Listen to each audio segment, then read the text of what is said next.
안녕하세요. 아까 인사드린 아동심리치료사 이지은이라고 합니다. 방송을 해야 된다는 얘기를 듣고 어떤 얘기를 하면 좋을까 고민을 했었는데요. 부모님들이 많으시다는 얘기를 들어서 아이들에 대해서 얘기를 하면 좋겠다고 생각이 들어서 제가 상담하고 있는 사례들과 그리고 질문들 중에서 몇 가지를 뽑아서 준비해 봤습니다. 요즘에 방학이라서 아이들하고 같이 지내시는데 많이 힘드시죠? 그리고 특히 이제 사춘기 아이들하고 같이 있는 경우에는 더 어려움이 많으실 텐데요. 우선은 사춘기의 의미와 그리고 아이들이 왜 그렇게 반항을 하게 되고, 그리고 엄마나 아빠가 얘기를 할 때 왜 이렇게 들으려고 하지 않은지 그 이유에 대해서 말씀을 드리겠습니다. 왜냐하면 이해가 되면 화가 덜 나잖아요. 그래서 얘기를 드릴게요. 우선 여자아이들 같은 경우에는 초등학교 5학년에서 6학년이 되기 전에 사춘기가 시작된다고 볼 수 있어요. 그리고 남자아이들 같은 경우에는 조금 더 늦게 5학년 2학기에서 그리고 6학년 후반부에 사춘기가 시작되는데요. 사춘기라는 거는 뭐냐면 유아기나 아동기 때에는 음 엄마나 아빠가 갖고 있는 가치관이나 생활 습관들이 다 고스란히 아이들 마음에 들어가서 엄마 아빠의 행동대로 엄마 아빠의 가치관대로 살아간다고 보시면 되고요. 사춘기가 오면서 처음으로 이제 아이들이 자기에 대해서 고민을 하게 됩니다. 그래서 엄마나 아빠가 갖고 있는 것들 중에서 나에게 필요한 부분은 취하고, 그리고 나에게 맞지 않는 부분에 대해서는 이렇게 거부를 하게 되는데요. 그래서 반항이라는 걸 하게 돼요. 왜냐하면 반항을 하지 않으면 계속 엄마 아빠께 들어오기 때문에 어 내 방이 될 수가 없어요. 우리가 처음 이사를 하게 되면, 예를 들면 처음에 내 집이 생기면 내 물건으로 내 걸로 채우고 싶어지잖아요. 근데 자꾸 엄마 아빠의 물건이 들어오려고 하고 엄마 아빠의 생각이 들어오려고 하면 아이들이 어떻게 될까요? 처음에는 참다가 짜증이 나게 되겠죠. 그래서 아이들이 문을 쾅 닫기도 하고 엄마 아빠한테 소리도 지르게 됩니다. 그러면 사춘기에 있는 아이들 중에서도 그냥 무난하게 지나가는 아이들도 있다고 생각을 하실 텐데요. '왜 우리 아이만 유별나게 그럴까?' 그 이유는 뭐냐 하면, 우선은 기질적인 부분도 있고요. 부모님의 양육 태도라든가 그 아이가 갖고 있는 심리적인 정서적인 상태에 따라서 달라질 수 있습니다. 그래서 처음에 아이들이 반항을 하게 되면 우선 자각을 하시는 게 좋아요. '아, 얘네가 이유 있는 반항이지.' 그렇게 생각을 하시고 좀 기다려 주시는 게 좋고요. 보듬어 주시는 게 훨씬 좋습니다. 왜냐하면 사춘기를 겪지 않고 넘어가면 어떤 일이 생기는지를 알려 드릴게요. 우선 처음으로는 어 성인이 되었을 때 무기력증을 겪을 수가 있어요. 그리고 인생이 재미없고, 그리고 갑자기 큰 사고를 한 번에 칠 수도 있고요. 왜냐하면 계속 내가 내 삶을 살아가고 있는 게 아니라 부모님께 내 안에 들어가서 내 인생인지 아니면 다른 사람의 인생인지 모르기 때문에 에너지 순환이 잘 되질 않아요. 그렇기 때문에 사춘기를 겪어야 무기력증도 훨씬 덜 올 수 있고 능동적으로 그리고 행복하게 생활을 할 수 있습니다. 저희가 부모님은 다 아이들이 행복하게, 그리고 자기 인생에 책임을 지고 적극적으로 살아가기를 원하잖아요. 그렇다면 아이들이 방문을 쾅 닫고 엄마 아빠한테 눈을 흘키고 반항적인 태도로 나갈 때, 그럼에도 불구하고 내가 너를 믿고 사랑한다는 마음으로 기다려 주시면 아이들은 반드시 돌아오게 되어 있습니다. 그리고 사춘기 아이들을 갖고 있는 부모님들도 어려움을 갖고 계신데요. 그 이유가 왜냐하면 내 품의 자식이었잖아요. 근데 내 품의 자식이었다가 이제 아이들이 떠나간다고 느끼면 첫 번째 오는 게 외로움이고, 그리고 두 번째 오는 감정이 두려움입니다. 그 두 가지 감정 때문에 화도 나고, 그리고 아이들을 더 구속하려고 들기도 하거든요. 근데 중요한 거는 뭐냐면, 아이들이 엄마 아빠를 떠나가려고 하는 게 아니라 성장해서 이제는 보호해 주던 거에서 같이 인생을 걸어가는 동반자로서의 관계로 성장해 가신다고 보시면 돼요.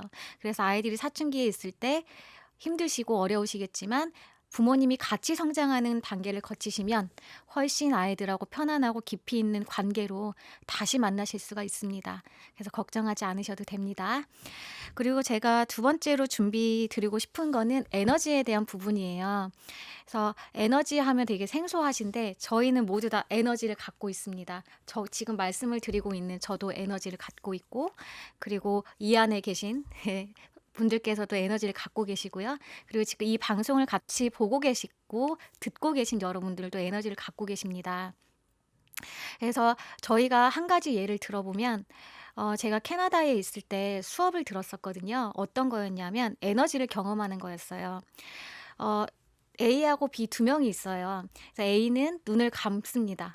그리고 B는 그 교수님이 주신 단어가 있는데 슬픔, 분노, 억울함, 행복, 뭐 감사함 이런 단어들을 주시고 B가 선택을 하게 해요.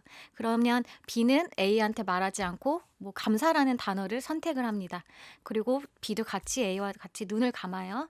그리고 감사했던 경험에 대해서 생각을 하고 그 감정을 충분히 느낍니다. 그러면 그러고 나서 1분 후에 눈을 뜨고 A가 몸에 어떤 변화가 느꼈는지를 물어보는데요. 너무 신기하게 거기에 한 50 명이 넘는 사람들이 2 명씩 짝을 지었었거든요. 한 명도 에너지를 틀리게 경험한 사람이 없어요. 그 감정을 다 맞췄습니다. 1분 만에요.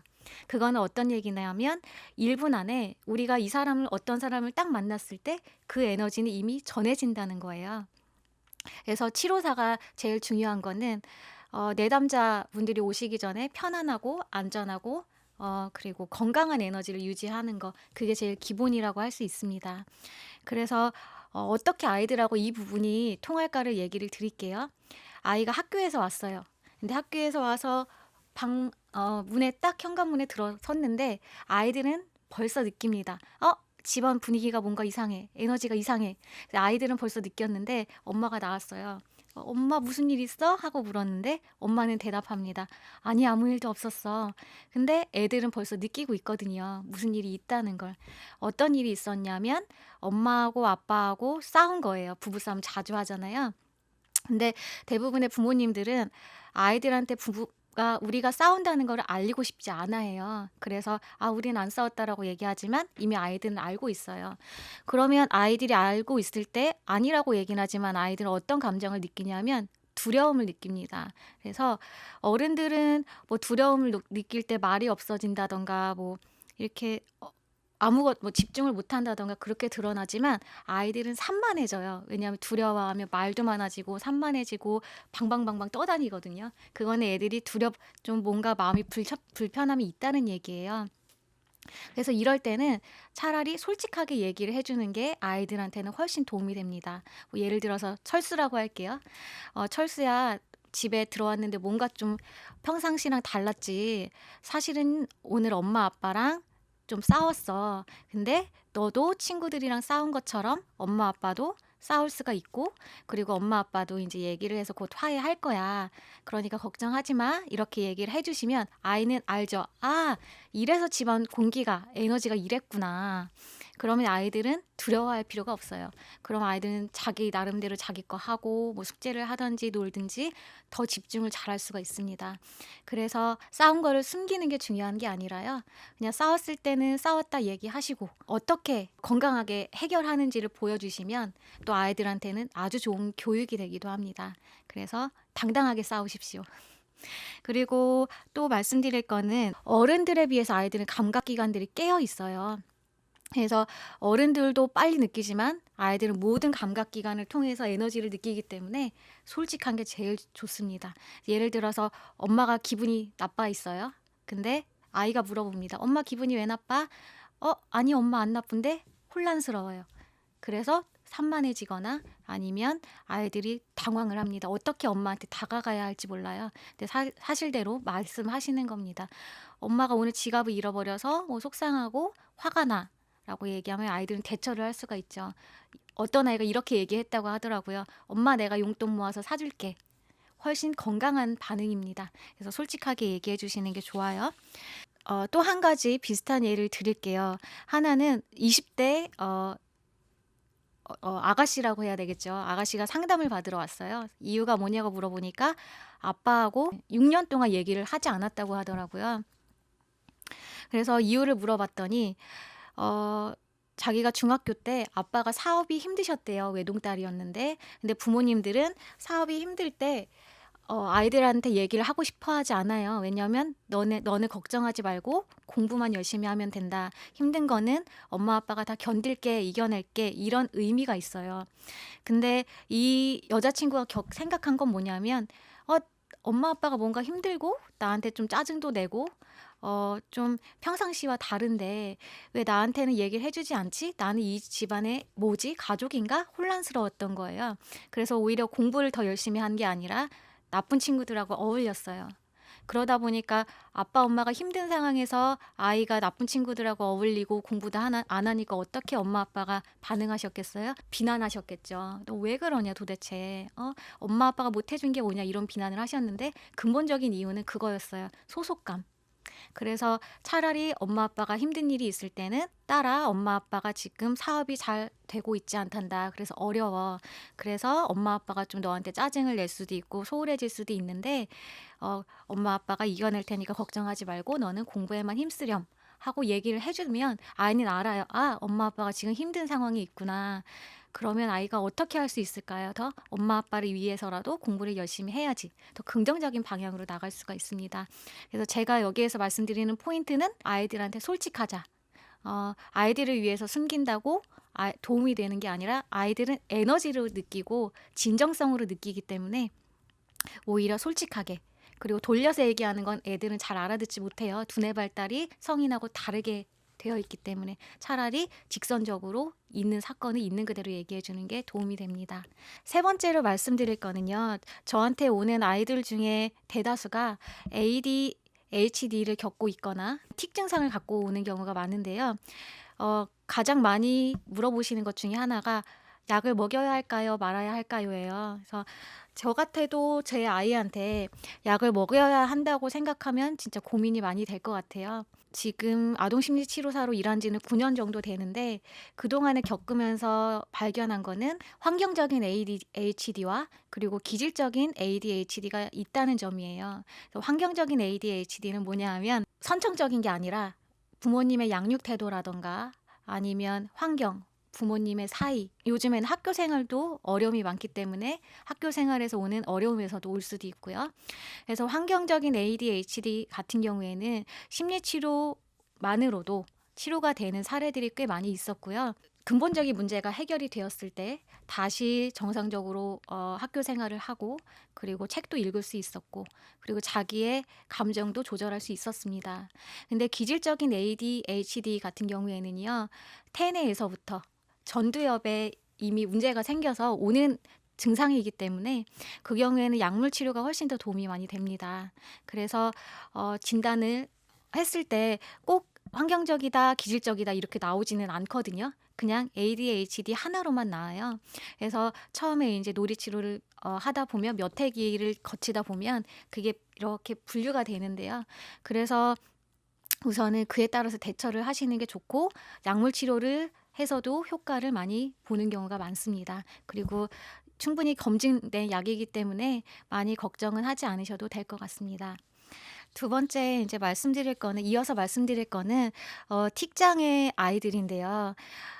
사례를 들어 드릴게요. 그래서 사례가 있으면 훨씬 더 이해가 쉽더라고요. 틱 장애를 가진 3 학년짜리 남자아이가 왔었어요. 그 아이 같은 경우에는 눈틱도 있었고 음성으로 틱도 있었고 그리고 어깨를 이렇게 움직이는 틱도 있었고, 그래서 틱이라는 거는 한 군데에서만 오는 게 아니라 여러 가지 신체 부위를 돌아다니기도 하거든요. 그래서 아이가 심한 틱 증상을 갖고 왔었는데 제가 좀 중요하게 봤던 건 뭐냐 하면 엄마가 굉장히 엄하고 억압적이라는 거예요. 그래서 이 친구는 약물 치료는 하지 않았습니다. 어머님이 싫어하셔서요. 근데 어느 날 이 친구가 저한테 얘기를 합니다. "선생님, 제가 공포 영화를 만들었습니다. 그래서 그거를 선생님한테 보여드리고 싶은데 괜찮아요? 안 무서워요?" 뭐 이렇게 물어보는 거예요. 그래서 저는 너무 해맑게 얘기하길래 괜찮지. 해 봐." 그래서 "내가 관객이 돼 줄게." 이래서 불도 끄고 저희가 후레쉬도 있었는데 제가 그 조명을 해 주고 이 친구가 감독이자 연기자이자 그리고 그 스토리까지 다 만들어서 인제 놀이를 했습니다. 근데 진짜 무서웠어요. 제가 무서운 거를 잘 못 보는데 진짜 보다가 눈물이 요만큼도 났던 것도 같아요, 너무 무서워서. 근데 그렇게 땀을 뻘뻘 흘리고 놀고 나더니 이 친구가 하는 말이 뭔가 시원하다는 거예요. 자기가 뭔가 자유로운 느낌이래요. 그래서 너무 이렇게 해맑게 땀에 젖어서 인제 집으로 갔어요. 근데 그렇게 있다가 그다음 주에 엄마랑 아이가 왔는데 어머님이 얘기를 하시는 거예요. 틱이 너무 심해졌다고. 그래서 틱이 온몸을 한 군데에서만 이렇게 하나씩 왔었는데 눈도 깜빡거리고 음성티도 뭐 이렇게도 하고 몸도 움직이고 다리도 절고. 그래서 "어떻게 된 거냐."고 물어보셔서 제가 설명을 드렸습니다. 틱이 없어질 때에는 이렇게 하나만 있다가 그냥 고것만 자연스럽게 없어지는 경우도 있지만 한꺼번에 틱이 쫙 몰려온 다음에 싹 사라지는 경우도 있거든요. 그래서 우선은 걱정하지 마시고 기다려 보자고 얘기를 드렸는데 정말 2주 후에 틱이 사라졌어요. 예. 그래서 틱이 사라진 거를 보고 인제 한 4 회기, 5 회기 더 진행을 한 다음에 인제 치료가 종결이 되었고 어머님한테 제가 말씀드린 거는 아이가 가진 상상력을 자유롭게 표현할 수 있도록 도와주고 안전한 보호막 안에서는 자유롭게 아이들이 자기를 표현할 수 있도록 해 주시는 게 좋습니다. 그리고 또 하나는 제가 어 어머님 상담을 굉장히 중요하게 생각을 하는데 그 이유는 뭐냐면 처음에 오실 때는 엄마하고 그 아이하고 수준이 같게 와요. 근데 제가 3년 차 때에는 아이들만 이렇게 좋아지면 된다고 생각을 했는데 그러면 예후가 떨어지더라고요. 그래서 그다음부터는 가족 치료를 3 년간 전문가 치료를 받고 외국에도 나가서 공부를 해서 가족 치료를 같이 하는데 아이가 이만큼 좋아졌을 때 부모님도 같이 성장을 하시면 예후가 절대 떨어지지 않고요. 그리고 아이가 이렇게 좋아졌는데 진짜 노력을 하시는 부모님이 계세요. 그러면 이렇게 성장을 하시죠. 그러면 치료가 끝나고 2 년이 됐을 때도 아이들은 성장을 합니다. 그래서 어머님 상담, 특히 부모님 상담 두 분이 같이 오시는 게 제일 좋아요. 이 되게 중요한데 이 사례가 이해하는 데 도움이 될 것 같아요. 이 아이도 이제 틱이 있어서 왔습니다. 그래서 뭐 미술 치료, 놀이 치료, 게임 치료 여러 가지를 다 접목을 해서 아이는 편안해졌어요. 근데 틱이 없어지지 않는 거예요. 그래서 의아했어요. 애는 괜찮은데 왜 없어지지 않을까? 근데 이 아이는 친할머니하고 같이 왔었거든요. 근데 어느 날에 막 진짜 입이 이렇게 귀에 걸려서 뛰어오는 거예요. 그래서 누가 왜 이렇게 기분이 좋아?" 이랬더니 "오늘 엄마랑 같이 왔다요." 이렇게 얘기를 해요. 그래서 '아 얘가 엄마를 진짜 좋아하는구나.'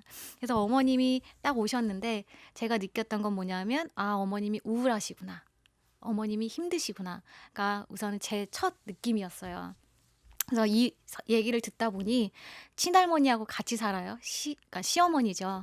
그래서 시어머니가 아이 앞에서 엄마를 비난하고 엄마한테 화내고 그리고 어머니는 주눅 들고 그렇기 때문에 약간 우울하게 지내시는 거예요. 근데 어 중요했던 건 뭐냐면 이 아이가 엄마가 오셨다고 해서 엄마한테 줄 팔찌를 만들어서 나갔는데 진짜 행복해했거든요. 그래서 제가 그때 어머니한테 얘기를 드렸습니다. 아무래도 아이의 틱이 엄마하고 연관이 있는 것 같다고. 왜냐하면 아이들이 엄마를 너무너무 좋아하는 경우에는 자기 문제가 아니라 엄마가 힘든 거, 엄마가 우울한 거에 영향을 많이 받아서 자기가 신체화 증상이 나오기도 하거든요. 그래서 제가 말씀드리기를 이제부터 어머님이 행복해지시는 거를 우리가 연습해야 되겠습니다. 그래서 시어머니한테 양해를 구하고 남편분하고 영화도 보러 가시고요. 그리고 제가 친할머니가 저한테 상담을 오셨잖아요. 그래서 손자를 위해서는 아이 앞에서 엄마를 비난하거나 아니면 엄마를 욕하는 일은 안 하셨으면 좋겠다고 얘기를 드렸고요. 그래서 엄마가 좀 자기답게 살 수 있고 시어머니 앞에서도 얘기도 좀 할 수 있고 그래서 엄마가 행복해지고 우울증이 좀 이렇게 우울 증상이 낮아지게 그렇게 도움을 드렸고 어머님이 몇 번 오셔서 진짜 많이 밝아지셨어요. 근데 너무 신기한 건 뭐냐면 그때부터 틱이 줄어들기 시작한 거예요. 예. 그래서 아이가 문제가 있을 땐 아이 문제일 수도 있지만 '엄마가 행복한가? 엄마가 지금 잘 지내고 있나? 부부 사이가 괜찮나? 우리 가정이 지금 행복한가?'를 먼저 체크를 해 보시는 것도 굉장히 중요합니다. 마지막으로 한 가지만 말씀을 드리고 마무리를 하겠습니다. 아이들을 혼내시는 방법. 어 아이가 학교에서 왔어요. 근데 물건을 훔쳐 가지고 왔어요. 근데 우리는 보통 얘기하죠. "엄마 너한테 실망했어. 네가 그러면 되는 거야? 엄마 진짜 너 믿었는데 이제는 진짜 아 너를 어떡하니?" 이렇게 될 수 있잖아요. 그게 아니라 아이하고 행동은 분리해서 얘기를 해 주시는 거예요. "너는 정말 엄마한테 소중한 딸이지만 친구의 물건을 훔치는 행동은 나쁜 거란다. 그래서 이거는 하면 안 되는 거야." 그래서 아이 자체를 벌 주시는 게 아니라 아이의 행동을 벌 주시는 거예요. 그러면 훈육을 하더라도 아이의 자존감에 영향을 덜 주게 됩니다. 아주 중요한 거예요. 아이들의 생명력 자체, 그냥 살아있다는 그 자체를 어 오늘은 느끼고 감사하는 시간이 되었으면 좋겠다는 말씀과 함께 저는 여기서 마치겠습니다. 감사합니다. 행복하시고요. 아이들하고 좋은 추억 많이 많이 만드세요. 아동심리치료사 이지은이었습니다.